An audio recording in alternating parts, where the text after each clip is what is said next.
Hello, hello! In today's video, I want to talk about how to audit your Amazon account. My name is Iani, I'm a seven-figure e-commerce seller, and I also have a full-service Amazon agency called E-commerceville, the city of e-commerce, where we do pretty much everything when it comes to Amazon: listing creation, ads, A+ content, Amazon SEO, and of course, Amazon advertising. We work with a little bit over 20 brands in a good amount of different categories. So if you're interested to work with us, click the link below and get in touch.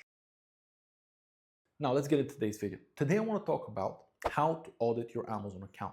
Most agencies, when you get in touch with them, they'll offer a free account audit. And what does that mean and how does that work and how you should be doing it? Just to give you some context, I probably lost count of how many accounts I've personally audited, let alone the agency, but it's in the hundreds, multiple hundreds. And how do you do an account audit? First, it's not PPC only. You need to understand that Amazon advertising is one side, and then you have the listing creation and the creative part on Amazon.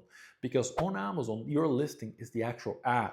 On Meta ads, for example, you have the creative part where you create the visuals in the ad.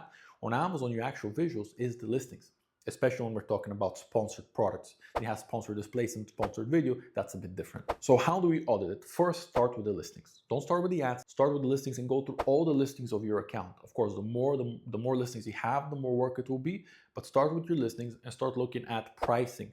How competitive are you compared to your competition? And it's important to be specific and the competition to be real, because if it's a super premium brand and you're not a super premium brand, you can't really compare with them because it's not real comparison. So make sure you're comparing yourself to competitors who are, if not exactly the same, very, very similar to you. So if you're a protein powder, compare yourself to protein powders. If you're doing creatine gummies, compare yourself to creatine gummies. And ideally with the top five to top 10 sellers in the space, because you can really understand where the traffic and the sales are going, and you want to get to that level, of course. Once you've done the pricing, then go to the reviews. What are your reviews? What is the average for the category? If the average is 4.5 and you're at 4.2, that's something you need to fix. After reviews, check your images. Is the main image compelling? Is it a good image? Does it show me what type of product there is? Are the second, third, and fourth image showing me infographics, showing me us versus different brands, showing you more information about the brand? Do you have a video on the product? All of these things, you want to make sure that they're as good looking as possible. And then of course you go to the title, making sure that the most important and relevant keywords are in your title. You also need to make sure that the bullet points are there and they're nice and concise, not just random words and random keywords put together, but it's actually bullet points that make sense. They have the important keywords there, but they're not super stuffed. Because remember, most customers look at the image, price, reviews, and the bullet points. Not many actually go to the product description. And when we go to the product description, is the same principle of make it detailed. Don't make it super long, but make it long enough to be actual good product description, and make it nice and appealing. Like, make it look good. A lot of it is visual, a lot of it is visual psychology. And of course, if you can have A+ content, if you can A+ premium content, but if you can just A+ content, that's good enough. Make sure it's good images, showing your brand story. Show everything about your brand in the most professional and premium way you can. Once that is done, then we go to the advertising part. And when we go to the advertising part, I want you to get these stats. I want you to get how many impressions you usually get, what's your click-through rate, and what's your conversion rate. Both your advertising conversion rate and organic conversion rate. I want to have both of these stats, because organic conversion rate can be different than advertising conversion rate. So you need to know both. Now, if one is high, usually the other one is high as well. When one is low, the other one is usually low. Why do I want to look at these three things before we go to ROAS, ACOS, TACOS, and so on and so forth? Because these three things impact everything else when it comes to Amazon advertising. Impressions is, am I getting enough traffic to the listing? Are enough people looking at the listing? If not, we need to increase that. Is that by more bids, more budget, but we need to increase that. Clicks. Are my listings compelling enough? Is my pricing compelling enough so people are actually clicking? If the yes is the answer, perfect. Then when we go to the conversion rate, how many people actually convert? The lower the conversion rate, the more your ads are going to be expensive and the more unprofitable you are. The higher the conversion rate, everything starts working better.